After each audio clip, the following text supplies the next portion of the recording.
Alright, so the TV on our 2016 Town & Country went out, which is common, and I found a place that would sell me a new ribbon cable to fix the issue, but there's no videos anywhere on the internet of how to actually replace this monstrosity that contains the TV.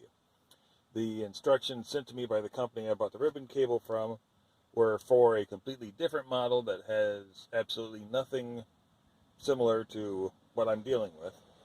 When I asked them for help, they sent me a couple of pictures that didn't really do any good. So, since there are no images anywhere or videos on the internet of how to remove a 2016 Town & Country top panel that has the VES, I will make videos one by one as I'm figuring out things and hopefully not breaking anything. The part at the front I haven't been able to get off yet because I'm very timid about trying to force it off since I don't know if I'm supposed to or not. But the back part I was able to get to come off pretty easily. It's you can't just use your fingers on it. You have to use the tool, which apparently I left in the front seat. But this is what it looks like after you get done removing it. And this is the part that you're removing here. So you'll see these tabs go in there. So when you're trying to remove this, do not pry here. Pry back here. Yeah. So you got two here, and then a hinge up here. Once you take that off, you're going to have these two wires for the two lights. And there is a little piece that you need to push in on. I'm sure it doesn't show up on the camera, but you have to push in on the piece. You have to squeeze that in order to get the wires to disconnect. So once you get that done, then you've done with this. I'm assuming that the front is going to be the same and the clips are going to be in approximately the same position. So I'm going to try and remove that now, and I'll check in and let you know how that goes. Okay, I'm not out of breath because it was so hard. I'm out of breath because I've been holding it for the past 10 minutes. The front does not latch in and swing down. It does have tabs on both the front and back. This is the front here. However, if you take your little tool and you try to push it in on the front, you'll end up inserting, where is it? There it is. You'll end up inserting it here, and you'll break absolutely everything, and you'll have to buy a whole new center console, probably.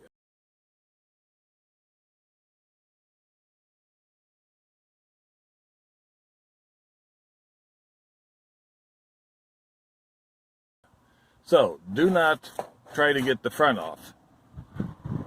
Get the back off, and then once both sides of the back are down, then you can use the sides to get these two tabs. Do not try to do it this way. You will be very, very sorry. As I almost was. Okay, so I've got the front and the back off. So now I see all sorts of wires. So I'm going to start unplugging them, and then I will start looking for screws to remove. Alright, this first connector here is on a little slide. That right there. So depending on how it's turned, well, I already took it off, but you just slide it forward, and then that's how you detach it from the top there. I have not gotten around to figuring out that beast yet, but I wanted to get that recorded before I forgot. Alright, this thing looks like a hinge. The little nub is right there towards the beginning, so it looks like I should tilt that down to disconnect. I'm getting a lot of resistance, so I don't know that that's what I'm supposed to do, but I can't think of anything else. I wonder if I have to push this to move that. I'm going to give that a shot. Okay, so yes, I was correct. This just slides back. This is the thing you have to push in on. Don't push it up here where it's meeting with this. You have to push it back.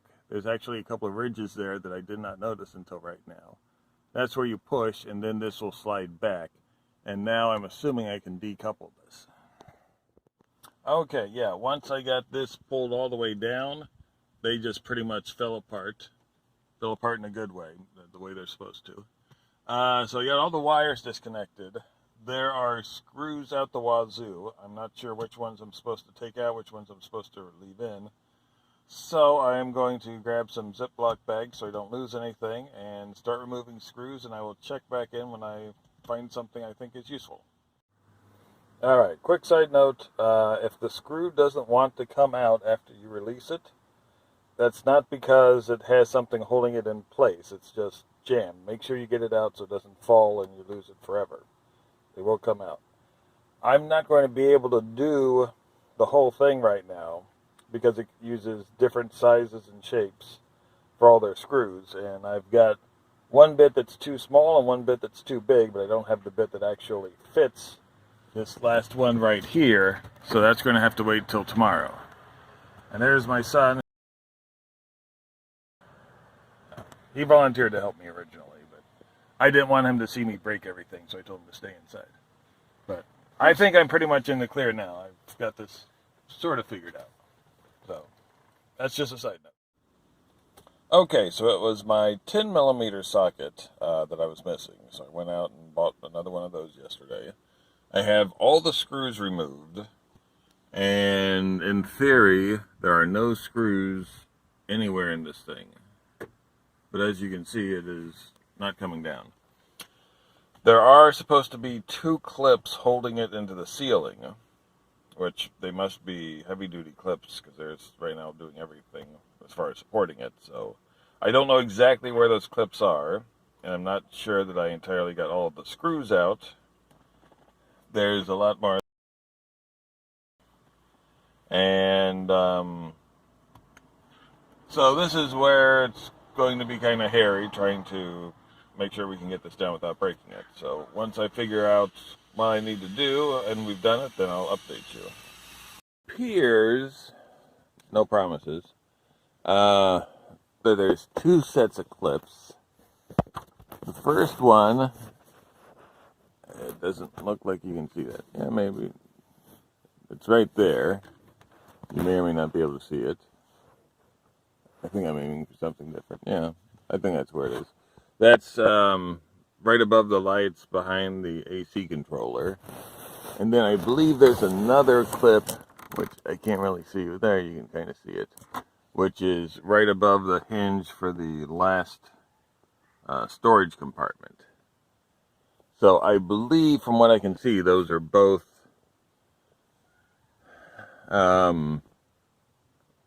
just tabs that you have to pry loose. I cannot find any way to access them from the underside, so I'm going to try to force those off, and we will see how many pieces I have once I get done. Okay, so we've got this out of the car on my table. So these are the little boogers that were making life so difficult after we got the screws removed. Finally got them out. They're not too torn up. That last wire that I saw is actually going right there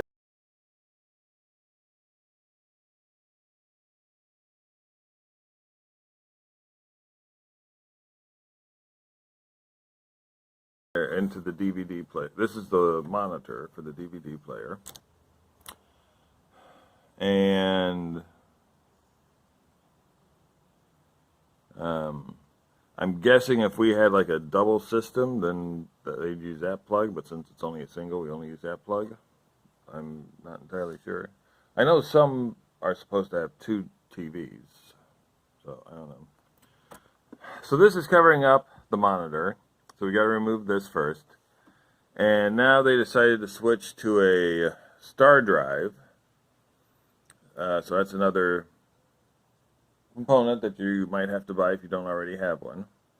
So I'm going to remove that, and then we should be able to remove the ones underneath that we left earlier, if I'm correct. But we'll find out. Alright, so I've got these screws removed. Yeah, and right here. Yeah, that's removed too.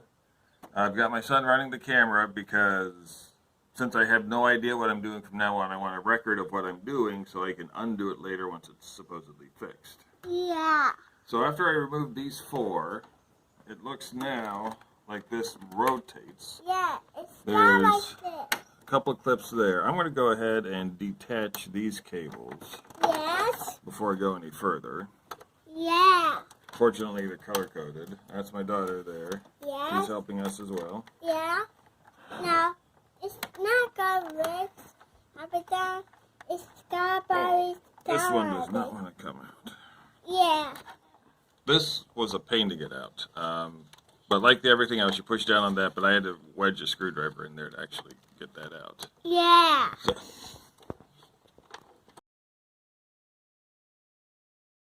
Yeah. Don't go there. alright, so now people are watching this for this. Alright, so you see these plastic clips there. Yeah. So it looks like I should Yeah. be able to Yes. remove the Yeah. broken monitor. Yeah. Alright, now I need to find another table to clean off.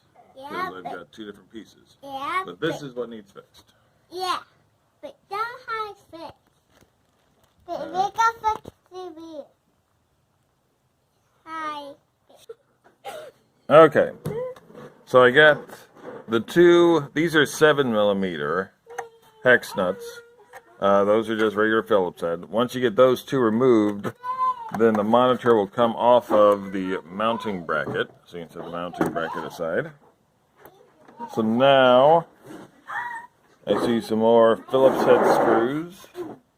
So I'm going to start removing these Phillips head screws, and hopefully that will get me to the innards. Alright, so I removed all the screws I had access to. There were 5 up on the top. This one right here, which is a different head than all the other ones.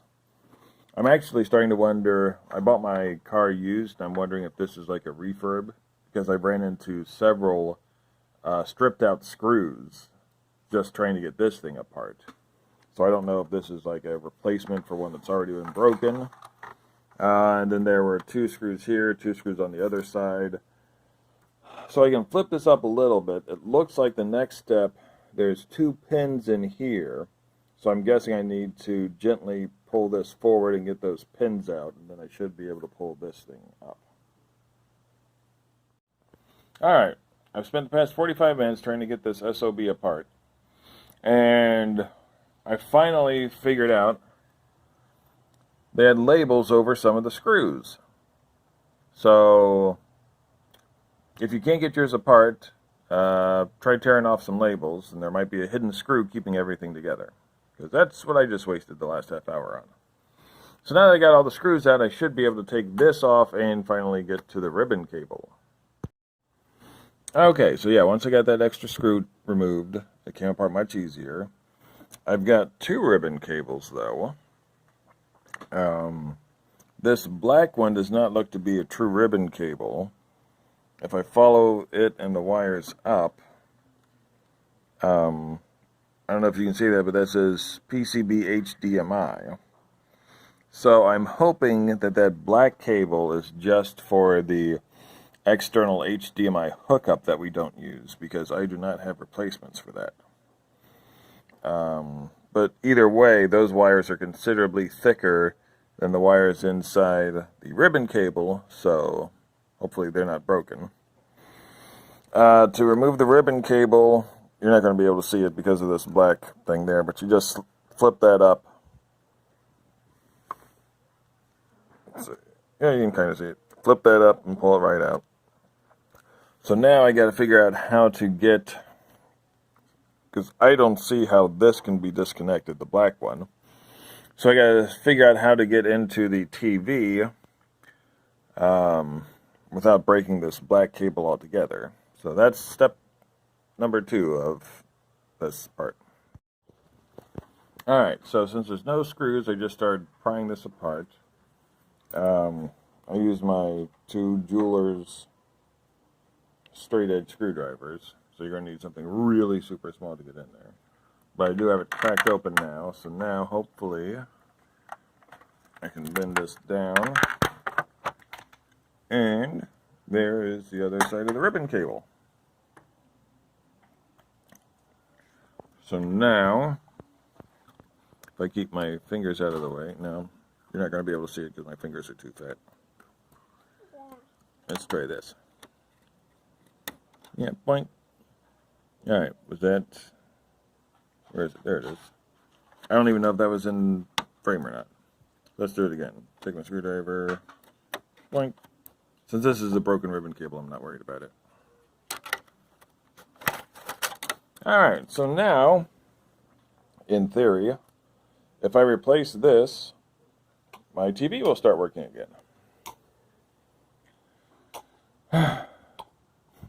I really hope that's true because this has been a huge ordeal. So I'm going to go get the new ribbon cable. Alright, well, everything went back together much easier than it came apart, as is always the case. I've got it reinstalled. You can see the lights are working. Everything looks good. The TV is now functioning. I have no idea how this happened. I still ended up with 2 extra screws. There is not a single hole here that does not have a screw in it. They multiplied overnight or something. I don't know. But anyway, it was a success. We got the TV working again. So next time we go on an extended journey, the kids can be entertained, not stuck on their phones, which makes me happy. So that is the end of this. I'm going to finish editing things together, and if I think of anything to add, I will just add some more comments to the top of the screen. Alright, bye. Subscribe to Several_YT13.